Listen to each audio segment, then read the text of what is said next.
എന്നെക്കുറിച്ചുള്ള തൻ്റെ നിശ്ചയം കർത്താവ് നിറവേറ്റും. കർത്താവേ, അവിടുത്തെ കാരുണ്യം അനന്തമാണ്. അങ്ങയുടെ സൃഷ്ടിയെ ഉപേക്ഷിക്കരുതേ. സങ്കീർത്തനം 138 വാക്യം 8.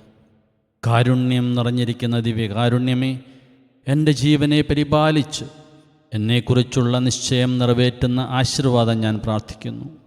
ഈ ആശീർവാദത്തിലെ ഓരോ വാക്കിലുമുള്ള അവിടുത്തെ നിശ്ചയം ഞങ്ങൾ സ്വീകരിച്ച് നന്ദി പറയുന്നു. നമ്മുടെ കർത്താവ് ഈശോ മിശിഹായുടെ കൃപയും പിതാവായ ദൈവത്തിൻ്റെ സ്നേഹവും പരിശുദ്ധാത്മാവിൻ്റെ സഹവാസവും കുർബാനയുടെ അമ്മയും ആദ്യ സക്രാരിയുമായ പരിശുദ്ധ കന്യകാ മറിയത്തിൻ്റെ വിമല ഹൃദയം വഴി നമ്മിൽ നിറയട്ടെ. ആമീൻ, ആമീൻ, ആമീൻ.